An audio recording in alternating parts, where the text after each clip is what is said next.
আমি হইলাম মিস্টার আলু, বর্তমানে দাম আমার আঙ্গুর ফুলা কলা গাছ। তাই সংবিধান অনুযায়ী আমি এখন এই কাঁচা বাজারের নতুন রাজা। জয় মহারাজের জয়, জয় দেশি আলুর জয়। ওইসে ওইসে ওইসে, থাম থাম। আহ, রাজা হইয়া ভালোই লাগতাছে। জানি না কতদিন রাজা থাকতে পারবো। বাজারের যে অবস্থা, কখন যে কার দাম বাইরা হুট করে রাজা হয়ে যায় কখন যায় না। তাই যতদিন রাজা আছি রাজত্ব উপভোগ করতেইব। মন্ত্রী, জি হুজুর। আমার পাউডার মেজমেজ করতেছে, আহো একটু পাউডার টিপে দাও। হুজুর ভুলে যাইন না, কয়দিন আগে কিন্তু আমিও রাজা ছিলাম, এখন আমার দাম কমে গেছে তাই মন্ত্রী হইছি। তাই সাবেক রাজারা সম্মান দিয়ে কথা কইবেন। ওরে বাবা, আসসালামু আলাইকুম। আর কি করেন না, আপনার কয়টা দাম বাইরে রাজা হইছেন? আসছিলেন তো 20 টাকা কেজি, হুট করে 400 টাকা কেজি হইয়া রাজা হইছেন। আর আমি কেমনে রাজা হইছিলাম জানেন? আমার কেজি তো 1200 টাকা পর্যন্ত উঠে গেছিল। ওই, তুই মুখে মুখে তর্ক করস, তোর বোটা কিন্তু টান দিয়েছিল ভালো। ওই, তোর বোটার কোনো প্রয়োজনীয়তা আছে? তুই এটা নিয়ে ঘুরস কেন? হ্যাঁ, কেউ যদি 1.5 কেজি মরিস কিনে 1 কেজি তো তোর বোটাই পায়। আমার রাজ্যের নিরীহ মানুষটা তুই ঠকাস। ওই, ওরে আমার রাজ্যের বাইরে হালে দেয়। যত বড় সাইজ না তত বড় কথা। হুজুর রাগ করেন না, জানেনই তো ছোট মরিচের ঝাল বেশি, মাফ করে দেন এবারকার মতো। আচ্ছা যা, তুই কই সোজ দেখে মাফ করে দিলাম।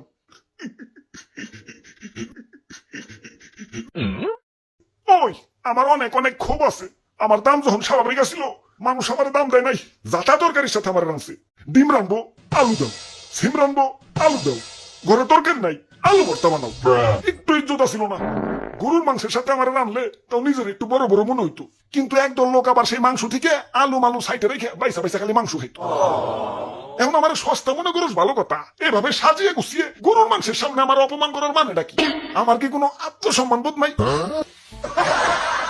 এখন দাম বাইরে রাজা হয়েছি, কিন্তু অতীত ভুলা যায় নাই।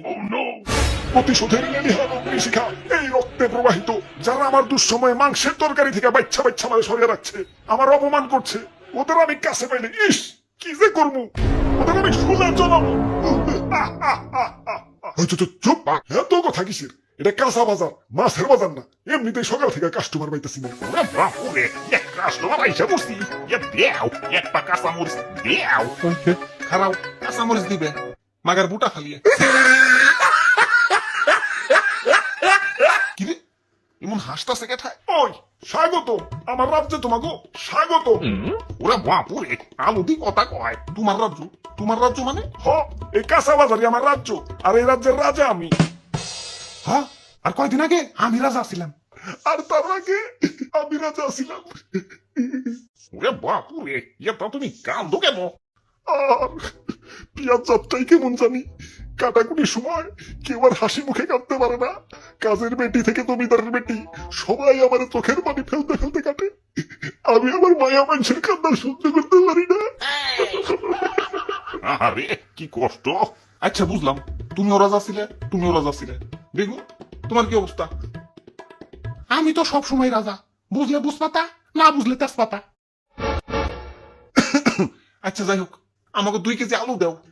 আলুর দাম কিন্তু বাইরে গেছে। 1 কেজি চাচা 400 টাকা। 1 কেজি 400, তাহলে 2 কেজি। ওরে বাপুরে, আলু নেওয়া যাইব না। আলুর পরিবর্তে অন্য কিছু নেও।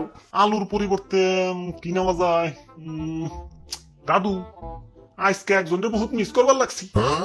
মাংসের পরিবর্তে এখন কাঁঠাল, মিষ্টি কুমড়া দিয়েও বেগুনি বানানো যায়। পেঁয়াজ ছাড়াও কিন্তু রান্না হয়। কোনো কিছুর দাম বাড়লে আপা ঠিক কোনো না কোনো অল্টারনেটিভ কিছু খুঁজে দিত। তোমরা আপারে তো থাকতে দিলা না। খাও খাও, বাদ দিয়ে দামি জিনিসে খাও, স্বার্থপর বাঙালি। তাইলে আর কি, দেও আমাকে 150 গ্রাম আলু দেও। হা দাও, বড় বড়টা পয়সা দিও। আরে তোমার দাঁতে কি হয়েছে? দাঁত খুঁচাইতেছো কে? আর কই না, সকালে আলু দিয়ে মাংস রানছে তো, তাই দাঁতে মাংস এখন বাইজা রয়েছে। ওই, দাঁতে কি খালি মাংসই বাজছে, আলু বাজে নাই? আমি তো আলু খাই নাই, খালি মাংস খাইছি। বাইসা বাইসা আলু গুলা সাইডে রাখছি। আমি তো আলু খাই নাই, খালি মাংস খাইছি। বাইসা বাইসা আলু গুলা সাইডে রাখছি। প্রতিশোধ, আক্রমণ।